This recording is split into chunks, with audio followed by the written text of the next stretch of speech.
Ana Lucía Ortega. Bueno, hoy lo que elegí es hablar de Garbarino, porque ya sabemos que hay 3.800 trabajadores en todo el país que están peleando por su puesto de trabajo y porque hace 3 meses que no les pagan los salarios. Entonces, desde el diario y la sección de Economía de la Izquierda Diario hicimos una investigación a ver qué pasaba con sus cuentas. Y lo primero que me gustaría es que pongamos ahí una imagen, que es un recibo de sueldo de uno de los trabajadores, en donde lo que encontramos en la otra imagen es que este recibo de sueldo es de agosto del año pasado, el anterior ahí, y lo que encontramos es que, primero que, quizás ahí no se llega a ver, recibe este trabajador el ATP, el sueldo complementario de DNU 376, recibió el ATP, que es una ayuda que dio el gobierno a las empresas para pagar la mitad de los sueldos. Pero el resto de los conceptos que está ahí, por ejemplo, dice que le hicieron descuentos de obra social y aportes jubilatorios, la empresa no lo pagó a la FIP. Lo que encontramos, que es así, es la imagen siguiente, es que Garbarino hace 12 meses que no viene pagando los aportes y las contribuciones a la FIP. Eso es una cuestión muy importante y por eso mismo hay muchos trabajadores a los que se están quedando, ahí ves que dice impago, contribuciones a la obra social. Lucía, se ve muy chiquitito, pero no te preocupes porque vos le estás relatando para quienes nos estén escuchando, no se vuelvan locos, claro. Vos lo relatas. Mes a mes aparece está impago todas esas cuentas y eso significa que muchos trabajadores se pueden quedar sin obra social. Esa como primer estafa que está teniendo Garbarino a los trabajadores.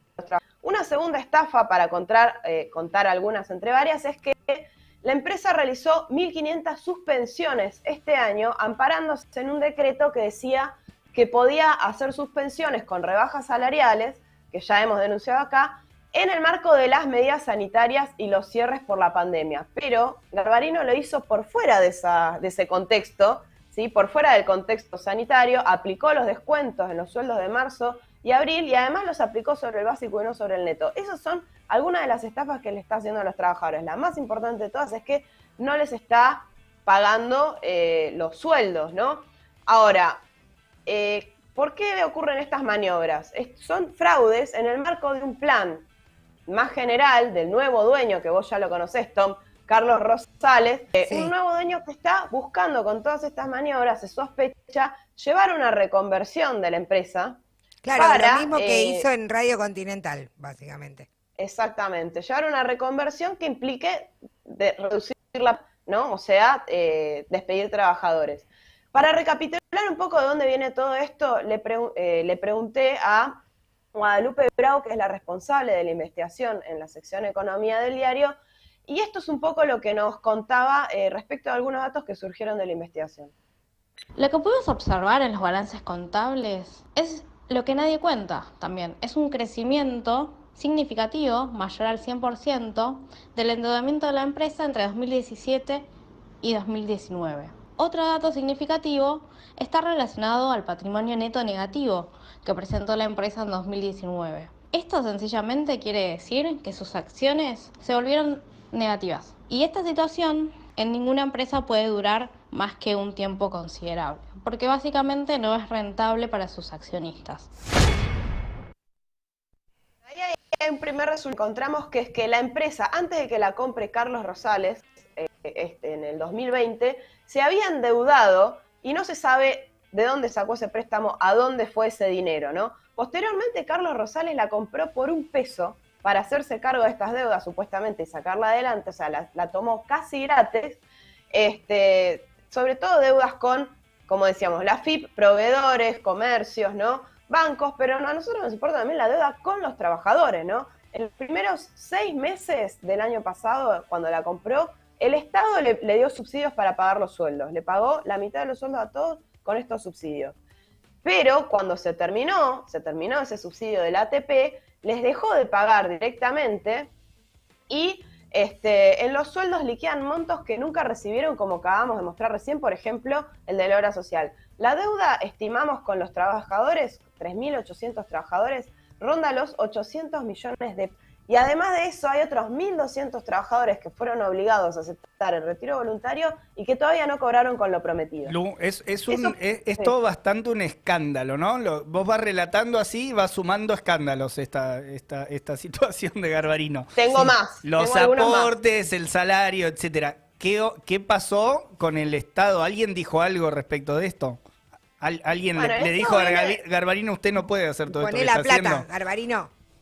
Sí, le dijo, vos no podés hacer esto, pero realizó audiencia, le dijo, no puedes hacer esto, Garbarino, sí, voy a pagar, no pagó. Y no solo no tuvo multa ni nada por no haber pagado, sino que además el Estado le volvió a dar un subsidio con los repro, o sea que ahora, por suerte, digamos, con esto los trabajadores cobraron 22.000 pesos, pero que le correspondía pagar a Garbarino todavía no la pagó, y con eso vivir. Y además el Estado lo vuelve a subsidiar a Garbarino, pero no le pide una cuenta de absolutamente nada. De nuevo, ahí tengo una explicación de Guadalupe Bravo, que es la economista que estuvo encontrando todos estos resultados.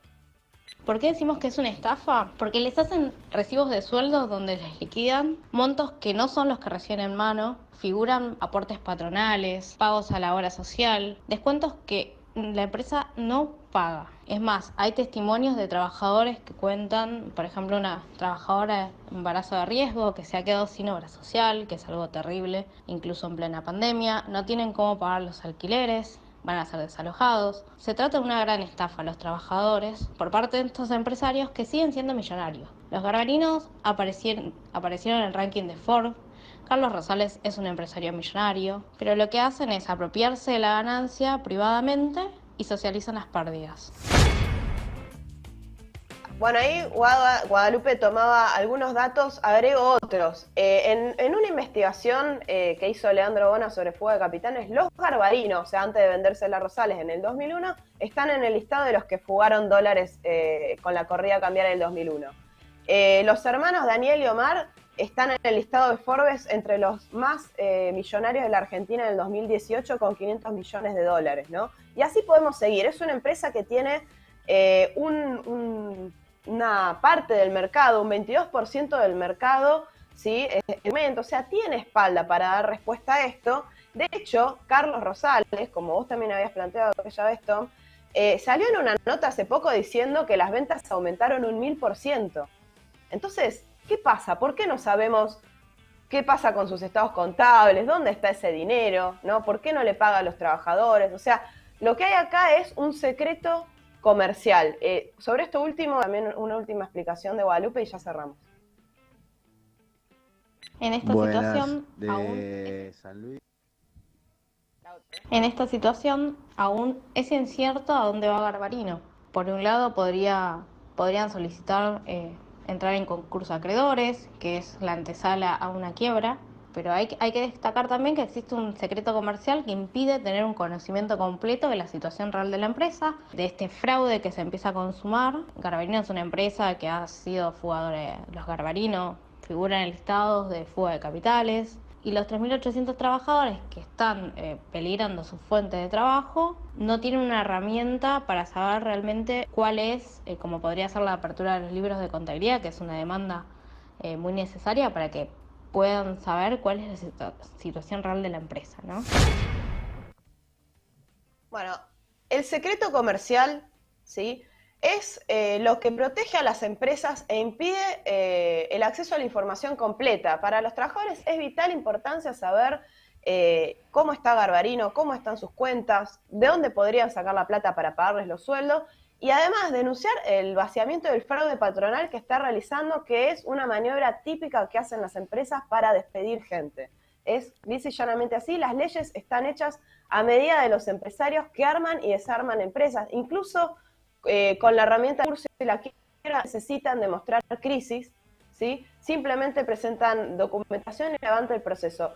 Por lo cual, si hay en marcha una reconversión, tal como dice, como se lee en los diarios, no necesariamente eso tiene que estar asociado a despidos para que los empresarios sigan haciendo ganancias. Por ejemplo, nosotros de la izquierda estamos proponiendo, como ya lo hemos planteado acá, el reparto de las horas de trabajo para proteger los puertos de y que se repartan entre ocupados y desocupados, precisamente si la empresa no puede hacerse cargo de esta situación, avanzar entonces a una gestión que demuestre que efectivamente sí podrían pagarse esos salarios, ¿no? Bien. Bueno,